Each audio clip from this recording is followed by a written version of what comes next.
kadang mengadakan training. Maaf Pak Kita bisa Lukman, mengadakan. Oh ya Pak, bagaimana Pak? di kami ini entah dialami juga oleh yang lain, ini PowerPoint-nya blur ya? Apa karena PowerPoint-nya blur. PowerPoint-nya atau jaringannya ya? Iya Pak, di kami ngeblur ini. Ngeblur ya? Oh iya, kok ngeblur ya? Bentar. Jaringan saya lumayan lancar sih. Saya pakai WiFi sih Pak.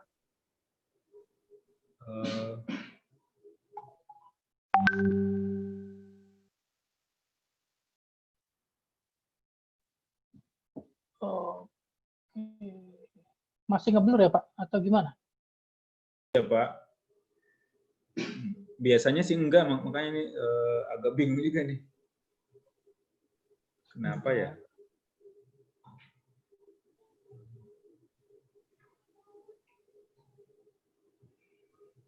Coba saya stop, kemudian saya share lagi ya Pak.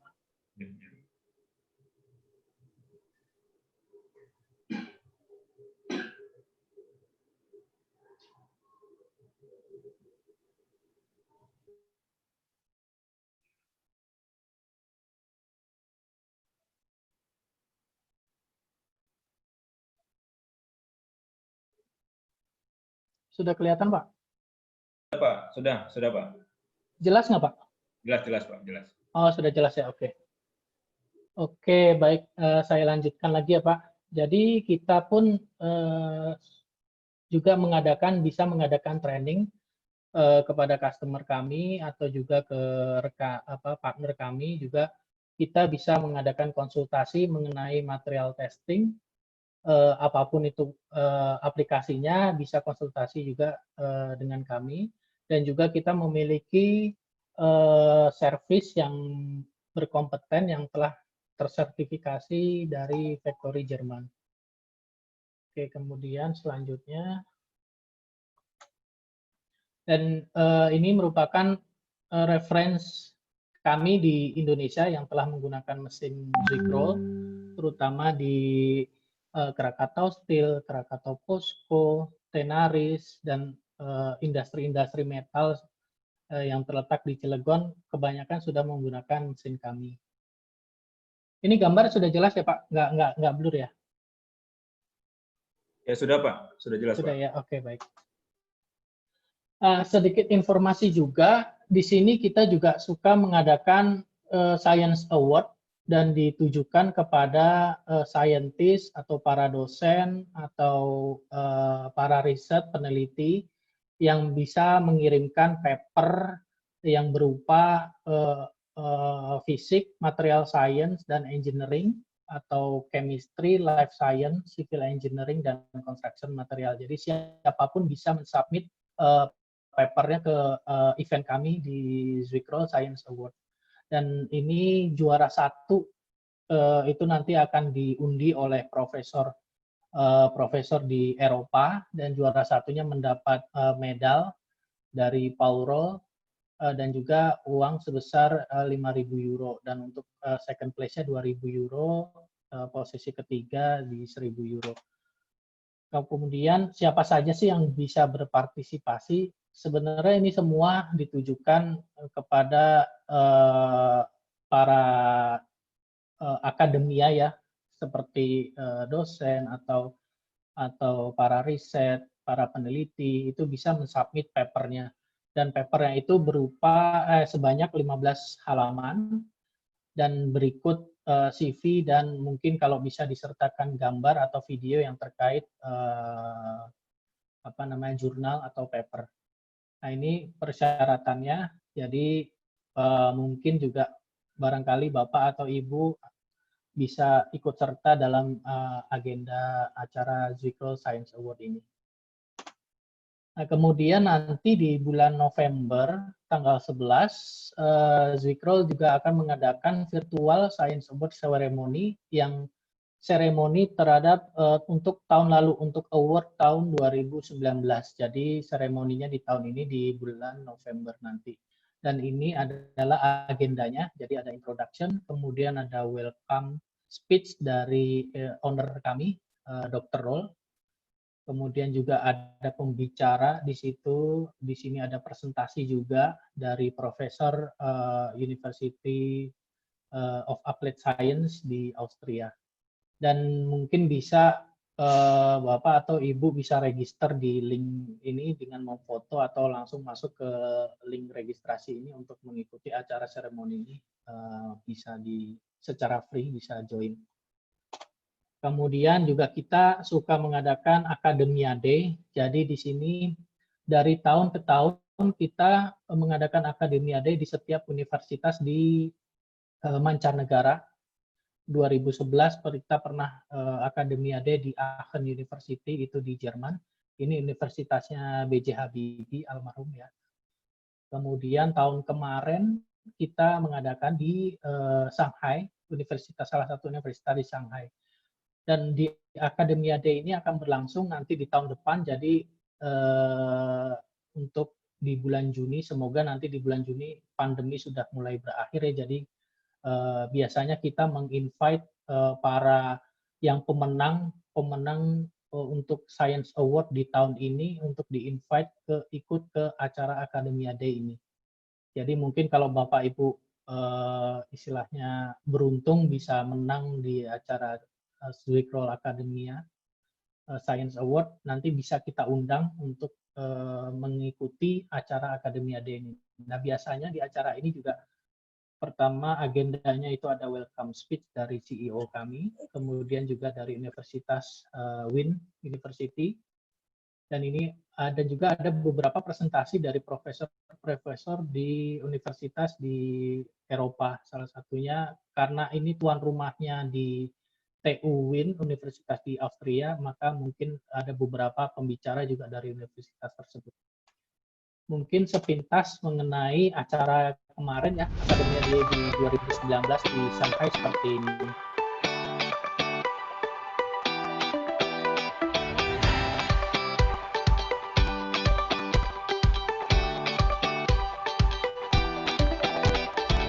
Jadi ini dihadiri oleh beberapa profesor, dosen mengikuti acara ini. Nah, ini foto di 2019 ini acara seremoninya.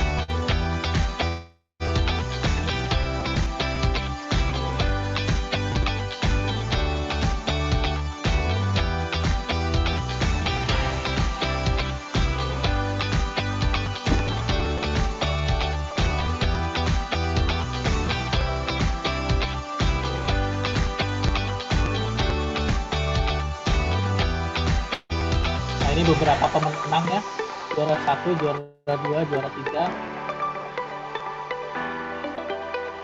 Oke, jadi ini sekilas acara Academia Day di tahun lalu di Shanghai. Untuk tahun ini nanti mungkin di Austria. Mungkin saya berharap ke depannya Indonesia menjadi tuan rumah untuk Academia Day. Semoga nanti ke depannya kita bisa membuat acara seperti yang tadi ya. Nah, kemudian kita di sini saya mau memperkenalkan mengenai virtual testing forum. Jadi kita selama pandemi ini kita mengadakan semacam webinar series dan juga kita juga kerjasama dengan beberapa universitas, salah satunya Untirta juga pada saat ini kita mengadakan webinar. Nah, ini acara kami selama dari September hingga November. Jadi mungkin kalau Bapak dan Ibu ingin partisipasi mengenai webinar kami seputar material testing mesin bisa join di sini. Jadi tidak hanya untuk metal, tapi di berbagai industri, metal, plastik, composite. Jadi di sini kita akan sharing knowledge mengenai material testing. Dan juga di acara VTF ini, Virtual Testing Forum, kita juga akan memperlihatkan live demo pengetesan aplikasi testing di setiap material, seperti itu. Oke, kemudian, nah ini seperti apa sih Virtual Testing Forum? Nah, mungkin gambarannya bisa dilihat di sini.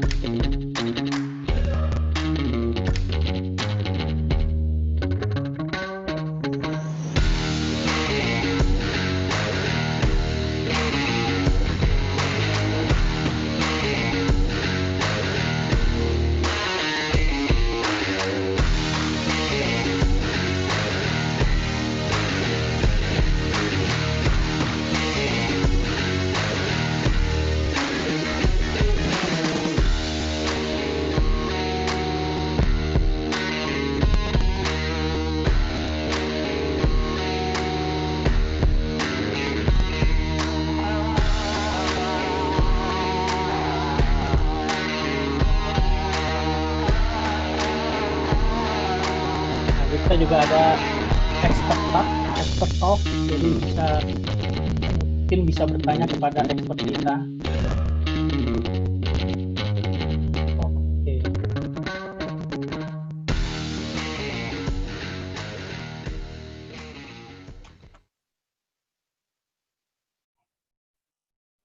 Oke, jadi ini juga salah satunya webinar mengenai metal industry. Jadi di sini kita juga tentang topik-topiknya yang akan disampaikan dalam webinar nanti di bulan Oktober, mulai start di bulan Oktober tanggal 29 sampai November 2020.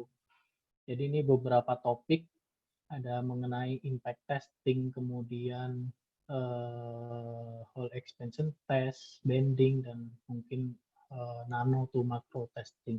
Jadi Bapak dan Ibu bisa bergabung secara free ya untuk mengikuti webinar kami, dan juga nanti di akhir webinar biasanya akan dapat sertifikat dari Zutro juga, seperti itu. Oke, dan untuk kedepannya juga kita nanti di tanggal 15 Oktober kita ada webinar untuk di lokal dalam bahasa Indonesia yang akan dibawakan oleh rekan saya, itu mengenai pengujian fatigue dan aplikasinya untuk otomotif. Nah, biasanya nanti material yang akan dibahas pengujian fatigue pada metal, tapi untuk aplikasi otomotif. Jadi mungkin Bapak atau Ibu bisa join juga secara free untuk webinar dalam beberapa hari ke depan. Nah, kemudian sekarang kita masuk ke materi ya.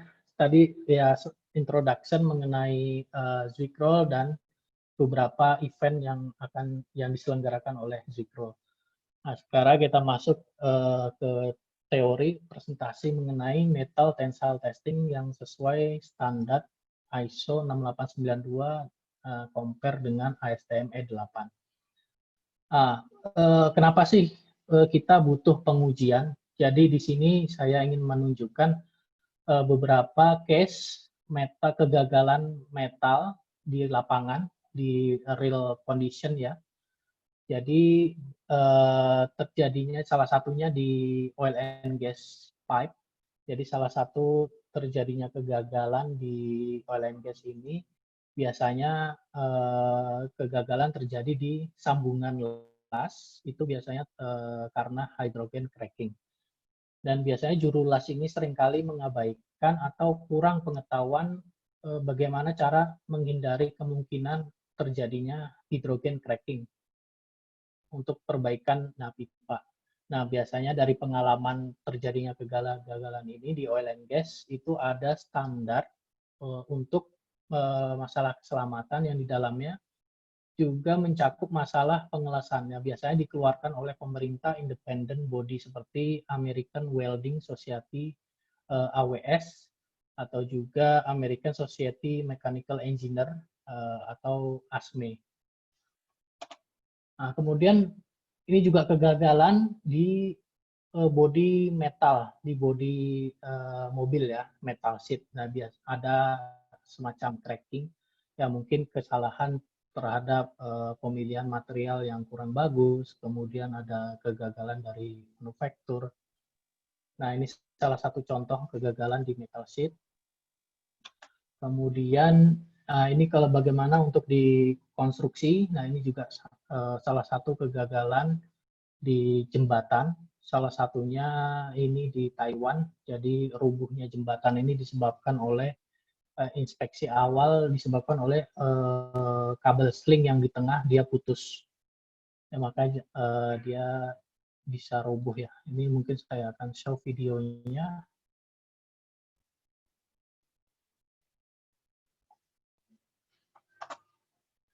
Ya. Oke, ini Bapak bisa lihat di sini ada mobil mungkin semacam tronton atau truk, begitu lewat langsung rubuh. Nah, ini salah satu contoh kegagalan di jembatan ya. Nah, dari case-case yang sebelumnya saya utarakan, makanya kita butuh mechanical test yang destructive testing, salah satunya destructive testing. Nah, biasa mechanical test ini ada dua ya, destructive testing dan non-destructive. Tapi di sini saya akan membahas mengenai destructive testing.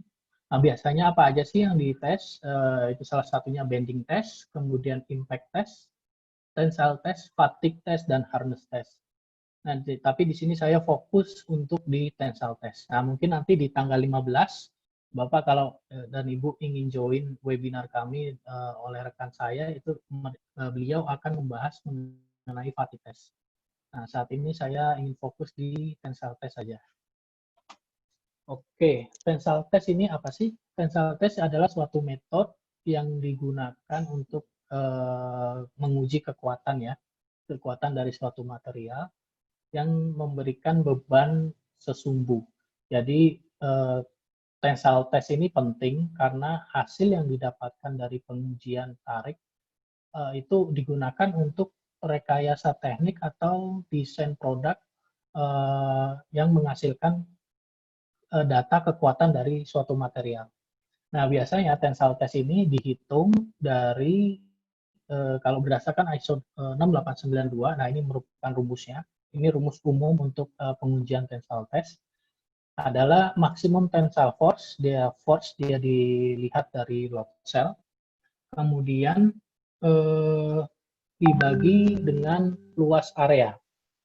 Dibagi dari luas area dari spesimen tersebut.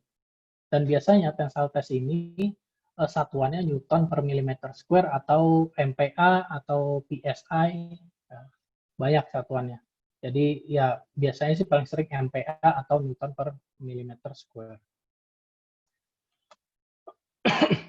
Nah, data apa aja yang dibutuhkan biasanya di tensile test ini? Jadi di metal dia ada karakteristik metal dengan without yield point, jadi dia tanpa yield point, dan grafiknya seperti ini, mulus ya. Kemudian ada namanya dengan yield point.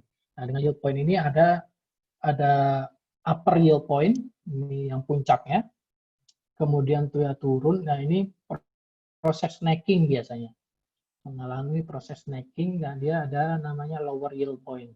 Nah, kemudian grafik naik lagi, kemudian ketemu tensile maksimum, baru kemudian putus di strain at break. Jadi ini parameter yang biasanya dicari dalam pengujian tensile, ada yield point. Kemudian kalau grafik metal tersebut tidak without yield point, menggunakan offset yield point. Jadi offset yield point ini diambil nilai yield point-nya di 0,2% plastic elongation. Jadi kalau di sini kan kita lihat yield point-nya upper sama lower-nya ya, bisa kelihatan. Tapi kalau untuk yang grafik yang tanpa yield point ini diambil dari offset yield point-nya di 0,2% plastic elongation. Oke. Nah, kemudian untuk deskripsi dari tes tas atau tes metode, biasanya standar ISO 6892 dan ASTM ini biasanya merupakan standar umum untuk pengujian tensile pada material metal. Nah, biasanya standar ini sudah banyak digunakan di industri dan riset untuk menentukan nilai karakteristik. Jadi bisa di-compare secara internasional. Jadi memang harus merujuk ke standar ISO ataupun STM.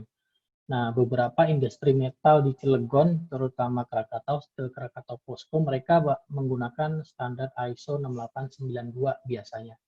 Dan juga Krakatau Nippon Steel. Karena ISO ini memang banyak digunakan untuk pengujian metal. Nah, beberapa juga menggunakan untuk ASTM E8. Mungkin nanti ke depan saya akan jelaskan perbedaannya di mana.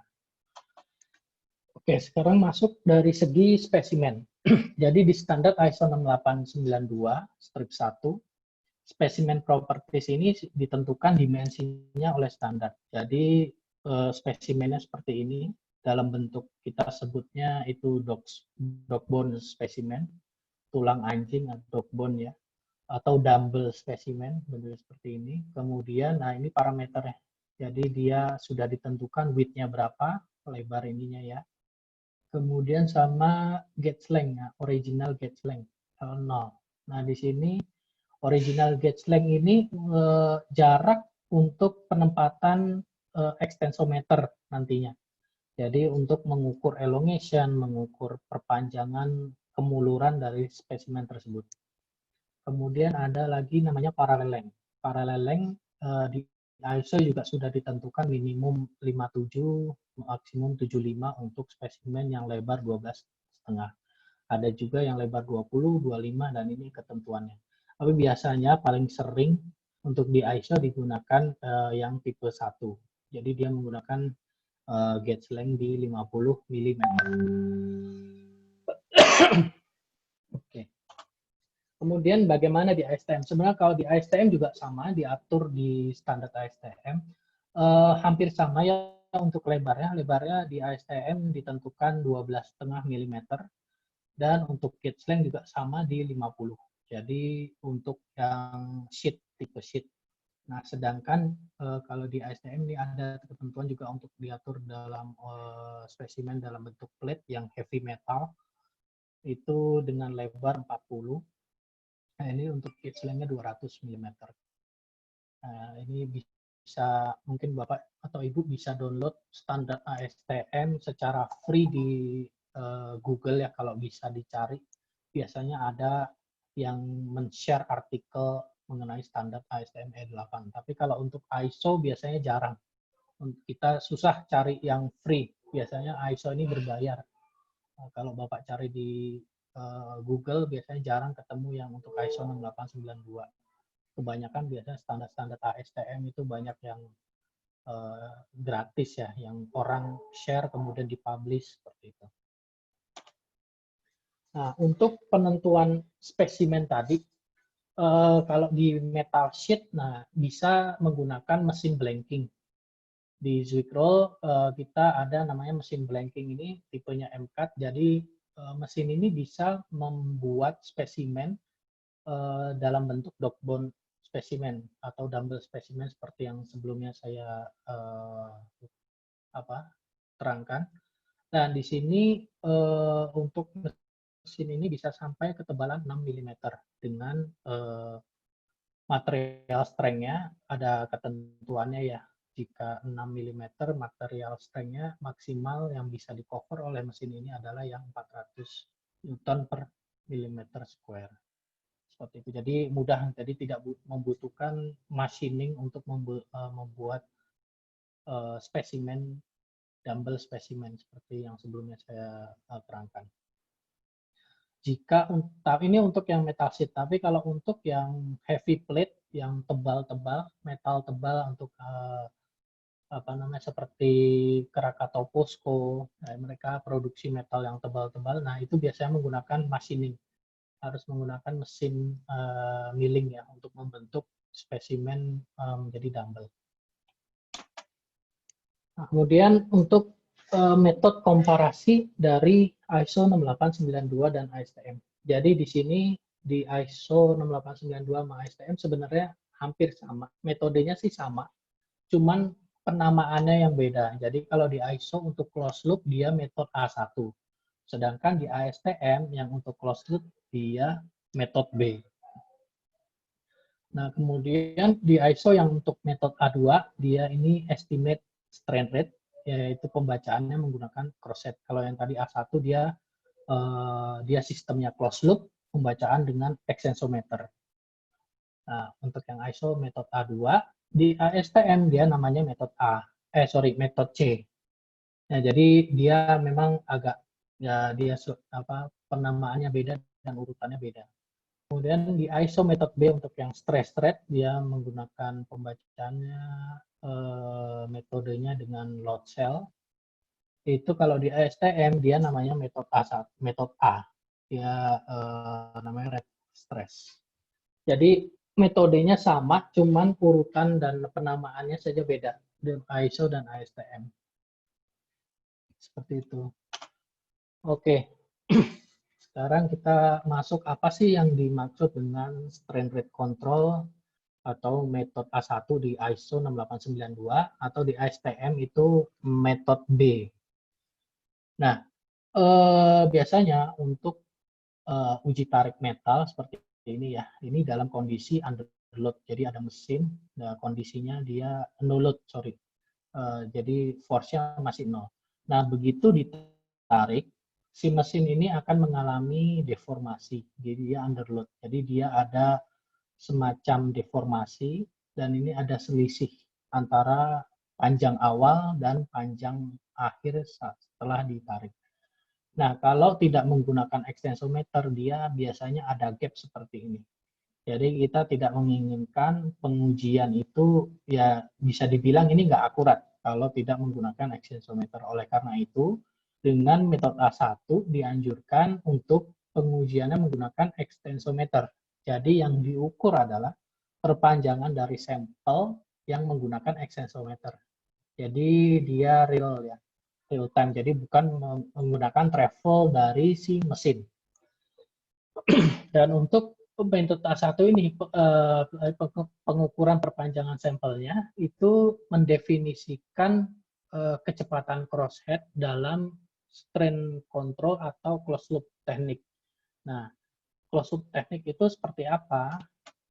Nah, jadi gini, prinsipnya untuk closed loop itu kita menentukan reference awal. Misalkan untuk speed kita set 100 mm per second atau 50 mm per second. Nah, kita masukkan reference value di software, dia akan masuk memberikan ke controllernya. Nah, controller ini akan menggerakkan motor. Nah, si reference value ini harus sesuai dengan actual value yang terjadi di spesimen. Jadi, kalau kita memasukkan nilai tadi 50 mm per second, di aktual si spesimen itu speed-nya juga harus sama. Nah, untuk menjaga sama itu antara nilai reference value dan actual value, nah membutuhkan namanya closed loop system. Jadi di mana misalkan reference value sudah kita set masuk ke kontrol, nah kontrol ini akan menggerakkan motor. Motor ini akan mendeteksi posisi, load, dan strain. Nah, dari ketiga sensor ini dia akan membaca dan akan mengcompare dengan actual value-nya. Nah, actual value misalkan kita masukkan 50, ternyata actual value-nya masih speed-nya di bawah reference value, maka si motor ini akan menggerakkan lagi agar nilainya sama dengan reference. Nah, itu disebut namanya closed loop ya. Nah, untuk gimana sih metode A1 ini yang diaplikasikannya seperti apa untuk testing rate? Jadi di metode A1 dia menggunakan strain rate itu biasanya ada beberapa speed ya. Ada 2 speed yang rekomendasi di ISO 61892. Nah, untuk speed yang pertama itu rekomendasinya ini speed pada saat di area yield point, di area yield ya atau modulus.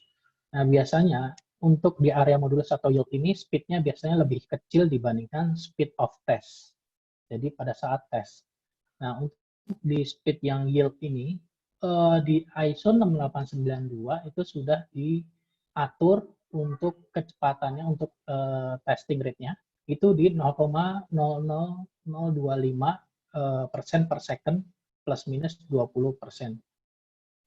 Nah, kemudian ini di speed yang keduanya setelah yield, jadi begitu yield lewat itu ada namanya test of speed untuk mencapai tensile maksimum sampai putus.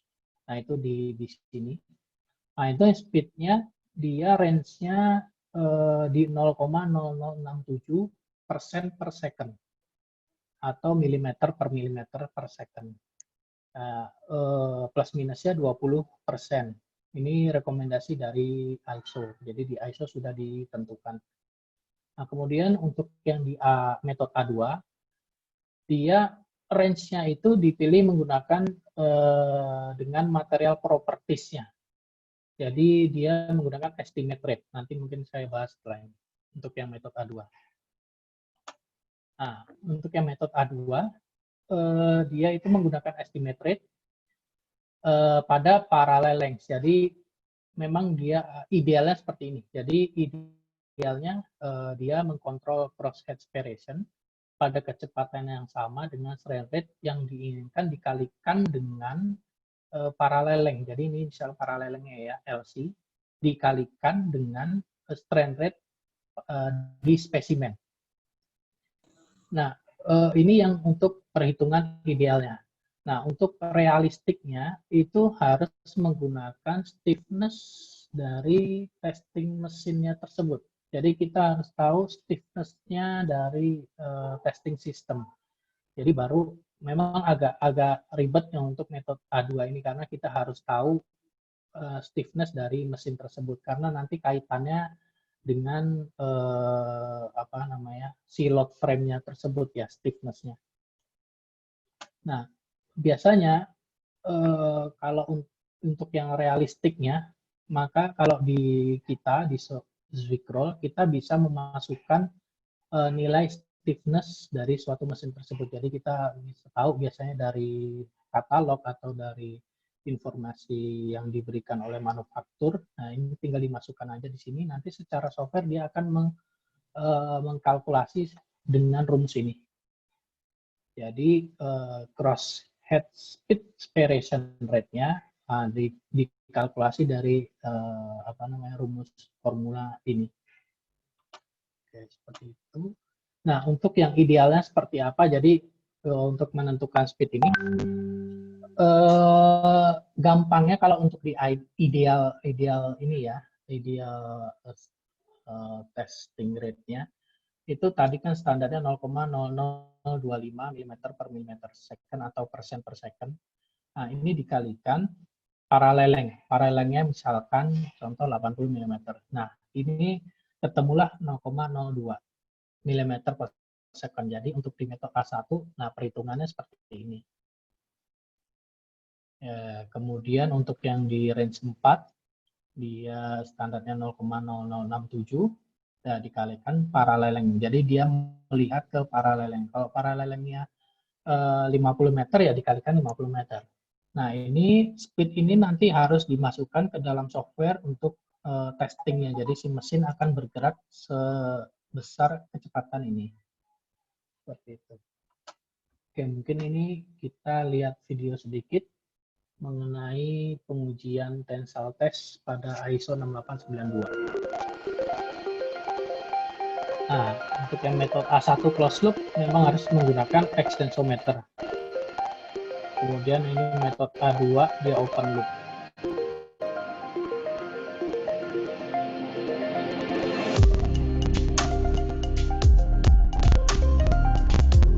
Nah, di sini untuk menentukan dimensi spesimen, kita menggunakan mesin ini secara otomatis langsung masuk ke software ya. Jadi bukan lagi menggunakan digital micrometer. Kita udah otomatis dengan menggunakan mesin ini.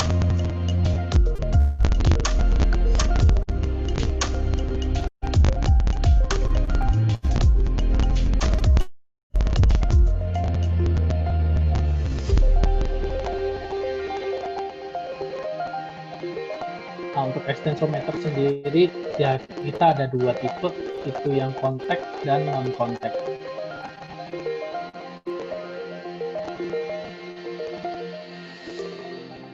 Nah, di sini kita bisa menentukan mau metode A1, A2 atau A atau B.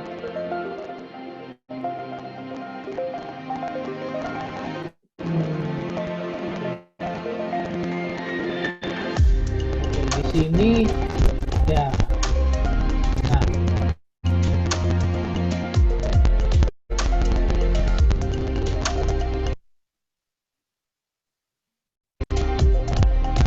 nah ini di sini bisa dilihat ada penentuan speed ya yang ditentukan di standar.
Oke, sekarang kita masuk ke metode B. Untuk yang metode B, itu stress control. Nah, stress control ini selama biasanya diambil selama elastic region, kemudian di set constant speed untuk rosetnya. Dan untuk yang stress itu biasanya force dibagi area, jadi dia mendeteksi accurate dari load measurement itu dengan load cell dan specimen dimension. Jadi untuk di metode B ini memang resultnya sangat berpengaruh dengan pengukuran dimensi untuk area.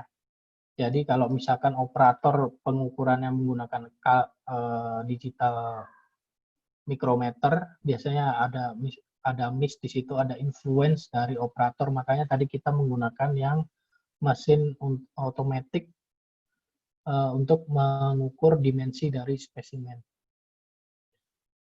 Nah, di metode B ini ada dua difference range, jadi ada perbedaan range untuk yang di bawah 150 MPa, 150 ya, MPa ini tergolong untuk material seperti aluminium yang lunak-lunak. Nah, di ISO itu ditentukan speednya untuk di metode B ini, dia minimum 2 MPa per second sampai dengan 20 MPa per second untuk stress rate-nya.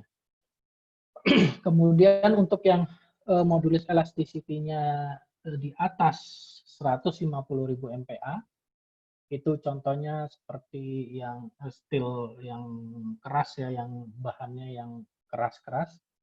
Nah, itu sudah ditentukan di ISO itu untuk minimumnya di 6, maksimumnya di 60 MPa per second. Jadi memang di awal kita harus trial and error dulu, ini material tergolong lunak kah atau yang keras. Jadi dijajal dulu di awal, baru nanti setelah menemukan parameter yang pas, kita bisa bisa ikuti standar ASTM yang berlaku, standar ISO ataupun ASTM yang berlaku.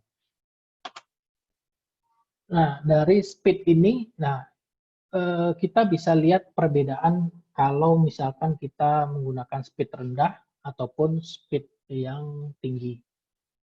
Nah, sebenarnya dengan speed rendah, hasil grafiknya pun nilai dari yield offset yield ya. Jadi di sini diambil slope.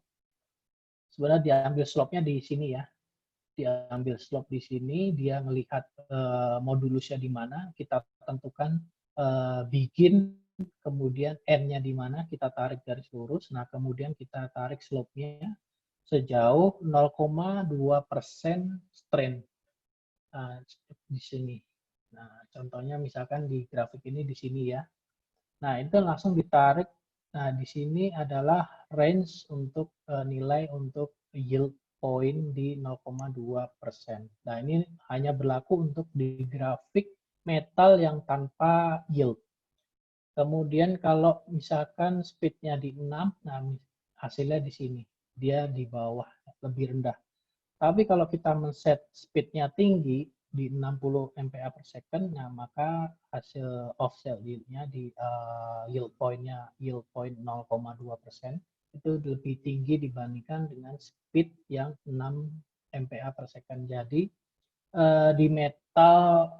di material metal perilaku behavior metallic material itu tergantung dari testing rate. Jadi kalau misalkan Bapak atau Ibu menggunakan pada saat pengujian mesin speed-nya rendah maupun speed-nya tinggi, itu pasti ada perbedaan hasil dari nilai yield-nya.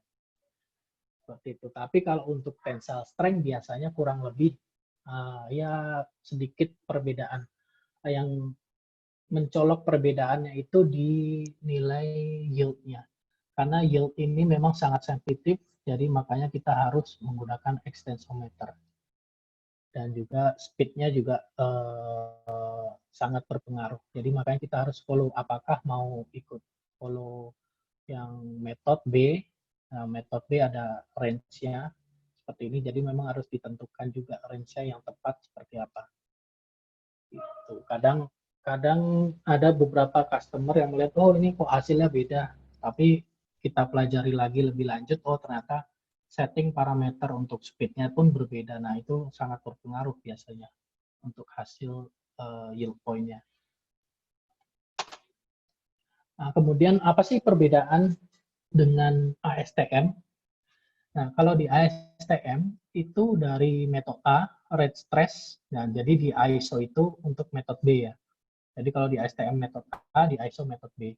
Nah, di ASTM metode A itu stresnya diatur dari range-nya 1,15 sampai 11,5 MPa per second. Nah, sedangkan di ISO dia ada dua metode yang diatur, jadi dia yang material yang lunak sama material yang keras. Nah, ini tadi yang sebelumnya slide sebelumnya yang saya terangkan. Jadi dia ada dua range speed kalau di ISO. Jadi di ISO ini di ASTM ini lebih ketat daripada ISO. Karena range ini jadi lebih ketat, jadi nilainya lebih kecil ya. Kemudian untuk yang metode B di ASTM, dia ini rate of strain. Jadi kalau di ISO itu metode A1. Nah, di metode B di ASTM dia sama parameternya, cuman plus minusnya dia 40%. Sedangkan di ISO itu 20%. Jadi di ASTM itu kurang ketat dibandingkan compare dengan ISO. Nah, ini yang perbedaan yang sangat mencolok ya. Karena sekarang untuk saat ini, tren saat ini, bahkan di SNI yang terbaru itu untuk pengujian metal menggunakan sistem yang closed loop atau yang menggunakan metode A1. Kalau nggak salah mungkin sudah keluar ya kalau di SNI itu mereka refer ke ISO 6892 yang metode A1 yang terbaru untuk pengujian metal. Kemudian, nah di ASTM yang metode C itu berarti di ISO itu metode A2, dia menggunakan estimate rate. Nah ini parameternya kurang lebih sama, baik ASTM maupun ISO. Seperti itu. Dia menggunakan estimate rate juga, dia harus mencari nilai stiffness-nya si mesin, testing of system-nya stiffness-nya harus dimasukkan. Jadi harus masuk ke kalkulasi, ke formula yang pada slide sebelumnya ya, untuk penentuan speed testing rate-nya. Kemudian untuk reference untuk tensile test ini beberapa reference industri yang telah menggunakan mesin kita dan juga beberapa universitas dan politeknik. Salah satunya untuk di industri kayak Tenaris, Krakatau Steel, kemudian BlueScope, Krakatau Nippon Steel. Kemudian di universitas salah satunya Poltek Manado, ITERA, Polman Bandung, nah, kemudian di lembaga penelitian di B4T. Nah, sebenarnya masih banyak lagi di industri metal yang tidak bisa saya sajikan informasinya di sini karena banyak mesin kita ya, contoh kayak di SR Steel, Gunung Garuda. Beberapa customer kami ya untuk di industri metal ada beberapa yang tidak bisa saya tampilkan di sini. Kemudian selanjutnya, nah ini salah satu contoh tensile test untuk aplikasi kabel trend wire. Jadi untuk aplikasi trend wire, jadi 7 wire dipilih atau bisa juga sling cable. Nah ini untuk steel bar.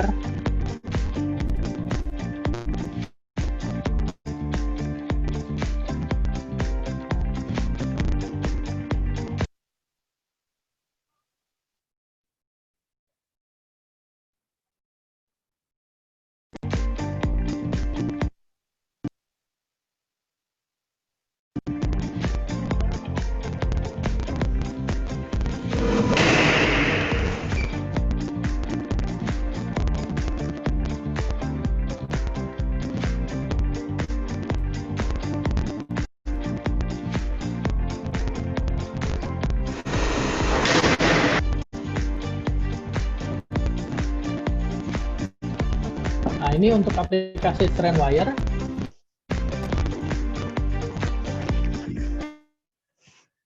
Kita menggunakan grip khusus, jadi biasanya terkendala untuk grippingnya biasanya kadang suka slip atau malah putus di grip. Nah, ini banyak sering terjadi kendala seperti itu. Jadi kita menggunakan ini yang diharapkan dia putus di tengah. Dan mesin ini adalah mesin customer kami yang sudah udah sold. Jadi sekarang dalam pengiriman ke Indonesia. Dia untuk pabrik strand wire, salah satu di pabriknya di daerah Cilengsi.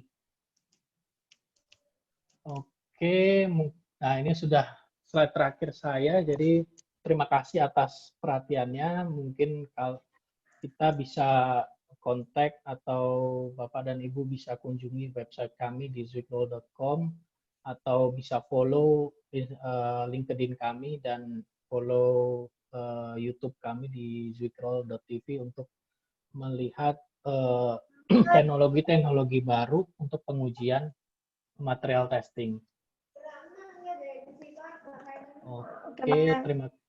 Terima kasih banyak atas perhatiannya. Mungkin kalau ada pertanyaan bisa ditanyakan.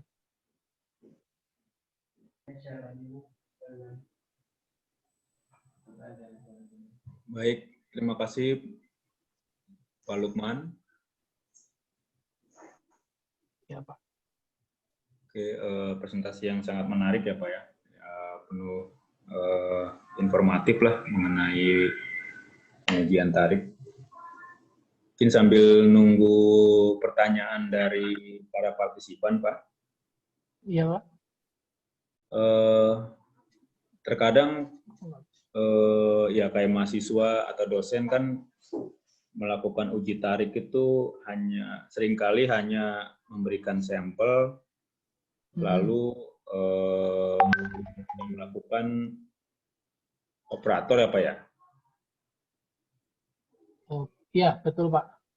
Untuk mengetahui bahwa data kita itu memang benar, hasil pengujiannya memang benar, itu biasanya hal-hal apa saja Pak yang perlu kita perhatikan, misalnya dari data Excel-nya atau dari grafiknya gitu. Hanya untuk meyakinkan bahwa hasil pengujian tarik ini sahih lah gitu Pak. Oh iya, yang pertama sih memang betul Pak dari raw datanya. Kalau misalkan Bapak mau ngecek secara detail, kalau bagi mahasiswa itu biasanya dilihat dari raw datanya, dari nilai 0 sampai dia putus itu biasanya ada raw data ya untuk force dan strain-nya. Jadi ada parameter detail. Nah, di situ diukur bisa Bapak lihat juga grafiknya. Dan juga selain itu speed sama setting dari mesin. Jadi speednya itu apakah sudah sesuai dengan standar? Kan tadi standar sudah dijelaskan, speednya ada aturannya. Kemudian settingan mesinnya juga. Jadi memang banyak faktor sih Pak. Bisa dilihat kalau misalkan biasanya kalau untuk pengujian itu biasanya harus beberapa sampel untuk melihat repeatable-nya Pak. Apakah hasilnya itu akan berulang-ulang yang sama terus? Nah, kalau misalkan berulang-ulang yang sama dengan parameter yang tadi speed, kemudian settingnya sama semua, ya bisa jadi pengujian itu sudah benar. Seperti itu. Dan juga ya banyak faktor juga seperti extensometer, kemudian apakah extensometer akurasinya sudah sesuai dengan standar ISO atau ASTM, kemudian juga load cell-nya, sensornya untuk pengukuran pengukuran force-nya. Nah, seperti itu. Seperti itu sih, Pak. Ya bisa juga ya tadi Pak, banyak faktor sih Pak sebenarnya kalau apakah pengujian Bapak sudah benar, ya balik lagi apakah Bapak sudah mengikuti standar internasional yang sudah ditentukan, ISO 6892 atau ASTM, seperti itu. Dan juga mungkin bisa di-compare yang tadi juga, terkait akurasi dari si mesin, akurasi dari extensometer, nah, seperti itu. Mungkin itu bisa menjawab Pak.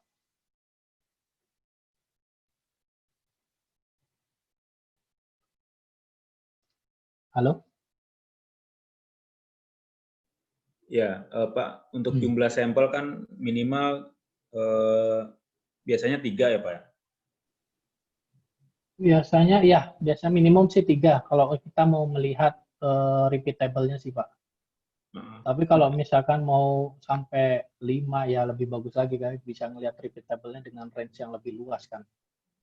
Nah, untuk standar di Zwicroll sendiri, Pak, seandainya ada 3 sampel itu errornya atau ya errornya atau deviasinya itu apakah sudah ada standar dari Zwicroll, Pak? Misalkan sekian persen atau plus minus berapa gitu?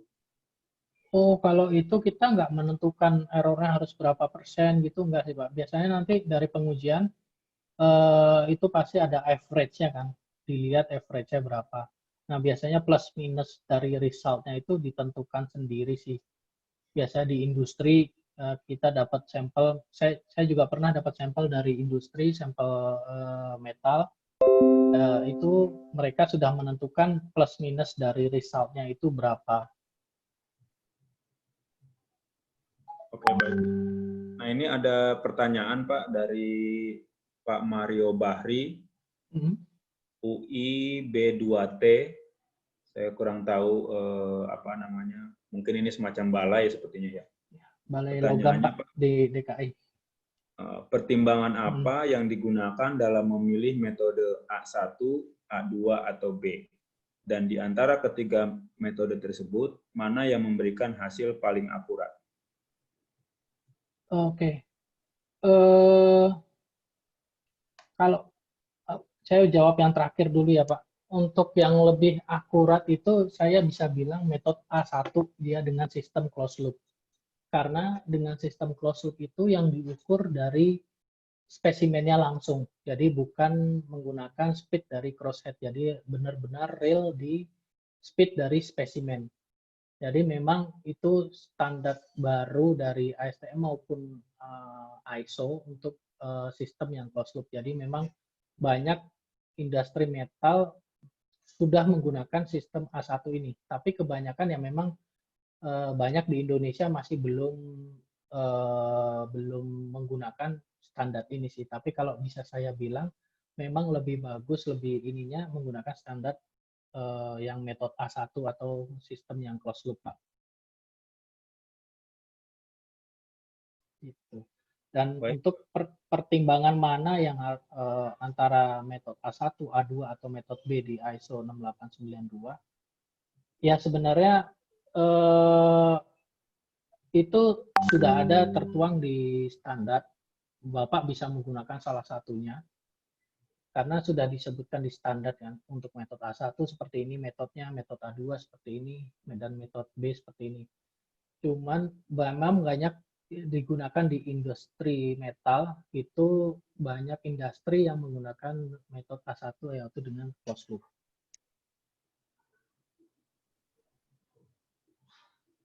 Oke, terima kasih. Seperti itu. Karena kalau, oh ya saya menambahkan juga, karena kalau di standar, salah satunya di standar metode A2, metode A2 kan dia harus mengatur stiffness. Jadi kita harus tahu stiffness dari mesin tersebut. Nah, kalau Bapak menggunakan mesin, ya kalau dari manufaktur lain, Bapak harus cek ke manufaktur tersebut berapa nilai stiffness-nya. Dan itu nanti harus dikalkulasi di software untuk penentuan speed-nya, Pak. Karena tadi yang sudah saya jelaskan di slide sebelumnya, mungkin saya bisa show lagi ya.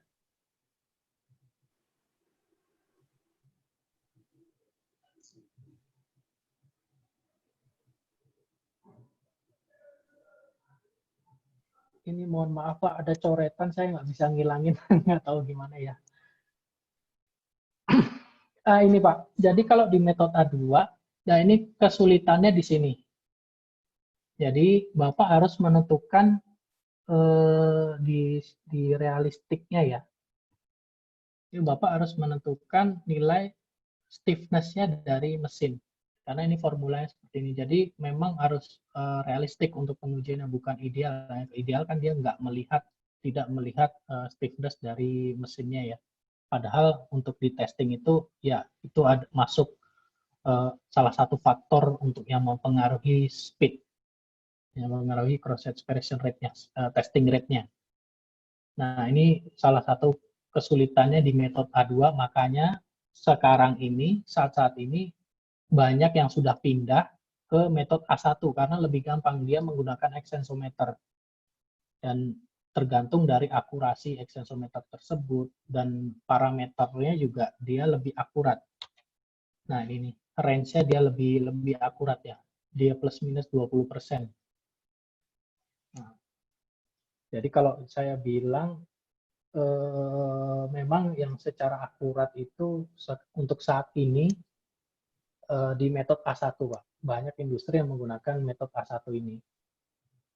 Seperti itu. Cuman nggak tahu ya ke depannya apakah nanti ada publish standar baru. Ya biasanya kita pasti diinformasikan sih dari komite standar ISO, karena employee kita ada yang duduk di standar komite ISO. Jadi kalau misalkan ada perubahan standar itu pasti kita diberitahu lebih dahulu. Jadi untuk menyesuaikan mesin yang sudah sesuai standar. Seperti itu, Pak. Baik, terima kasih Pak Lukman.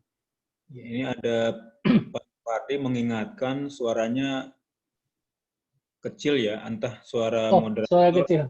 suara Pak Lukman, tapi ya terima kasih sudah diingatkan. Pertanyaan berikutnya Pak Lukman dari Pak Mukti, BBT. Apakah tensile strength mesin ini dapat juga digunakan untuk material lain seperti plastik, komposit, dan lain-lain selain logam? Oh ya, bisa Pak. Jadi misalkan Bapak punya mesin tensile test untuk logam dengan kapasitas 250 kN. Nah, Bapak bisa menambahkan load cell yang kecil untuk pengujian plastik. Nah, itu salah satu case-nya ada di ini Pak, di ITERA kemarin. Jadi kita menjual sistem mesin tensile test untuk pengujian logam dan plastik. Seperti itu. Tapi kalau misalkan untuk komposit, nah untuk komposit memang dia treatment-nya beda Pak. Dia memang treatment-nya beda karena tipe grip yang untuk komposit itu memang khusus, jadi nggak bisa dipakai untuk logam atau untuk universal ya, logam ataupun plastik. Jadi memang grip untuk komposit itu memang khusus. Nah itu salah satunya. Tapi kalau Bapak bilang apakah tensile mesin ini bisa digunakan ke berbagai aplikasi, bisa Pak.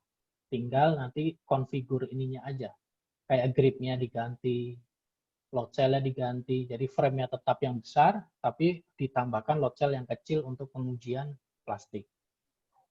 Seperti itu. Okay. Karena case yang kemarin di salah satu universitas di Lampung, di ITERA, mereka beli mesin kita untuk aplikasi logam dan untuk pengetesan plastik. Jadi ada 2 aplikasi sih mereka. Jadi load cell-nya pun ada 2. Kalau nggak salah 250 kN dan 10 kN. Pada dasarnya bisa Bapak bisa berkreasi lah Bapak. Ya intinya tinggal konsultasi aja ke kita kalau memang Bapak butuh pengetesan mesin tes UTM ini, bisa konsultasi ke kita. Bapak mau aplikasinya seperti apa, nanti kita pasti akan carikan solusinya yang terbaik untuk Bapak. Iya, ya memang sepengetahuan saya tinggal memodifikasi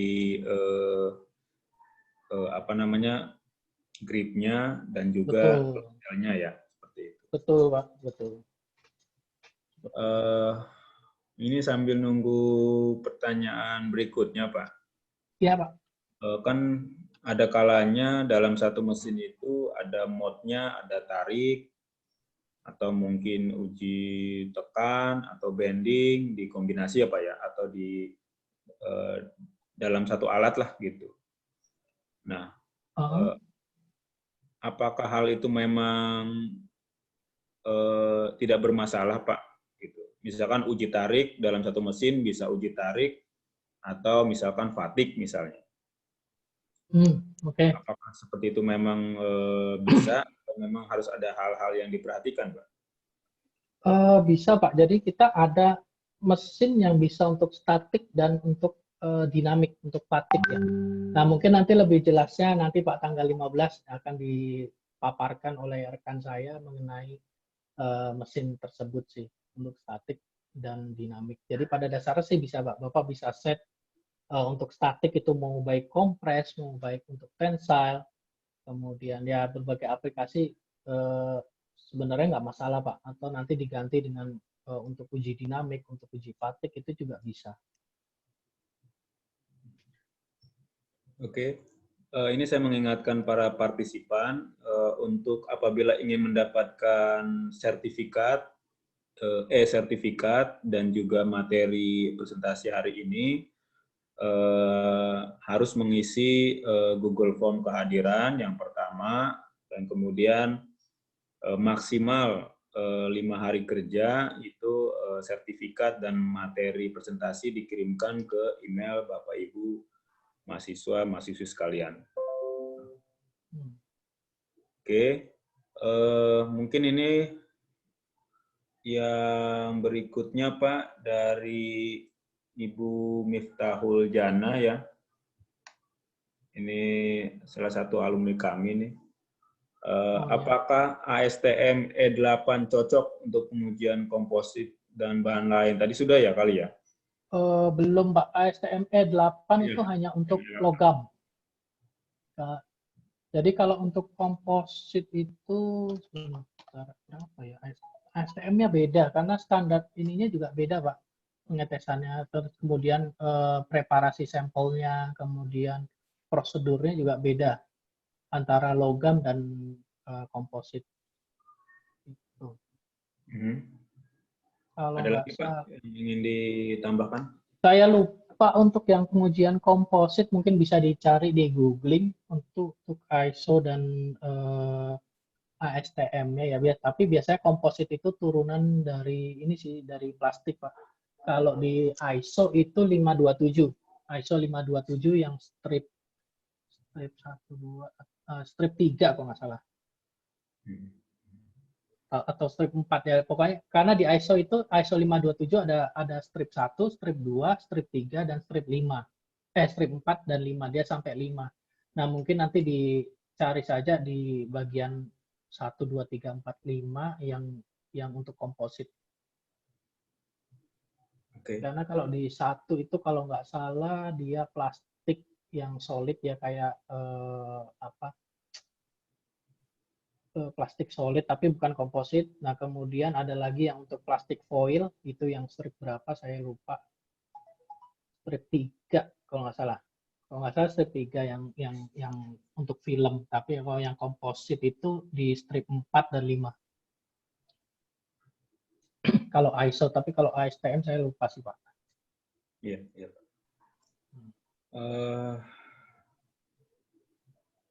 Ya, saya sebagai moderator mewakili panitia juga mengingatkan para partisipan bahwa acara ini insya Allah terus berlangsung sampai saat ini sampai tanggal 14 Desember. Jadi, kemungkinan sampai tanggal 21 Desember apabila ada tambahan pemateri. Jadi saya mengingatkan bahwa Senin depan itu ada lagi, silakan di chat room ya. Bapak Ibu bisa melihat linknya sambil kita menunggu apakah masih ada pertanyaan atau tidak.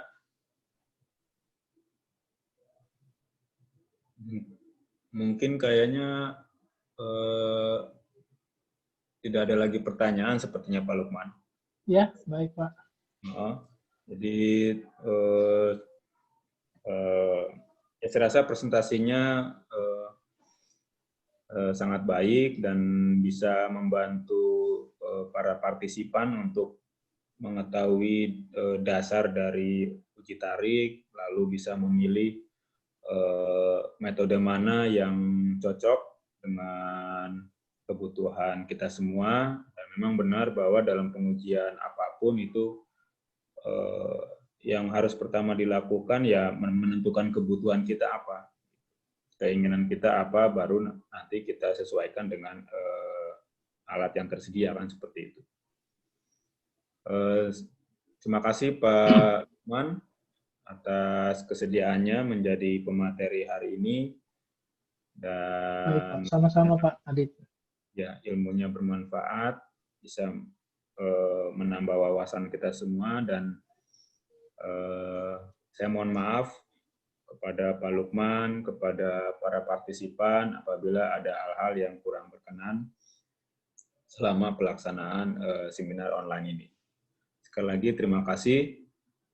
Wassalamualaikum warahmatullahi wabarakatuh. Selamat siang. Selamat siang. Terima kasih, Pak Adit. Sama-sama, Pak. Waalaikumsalam.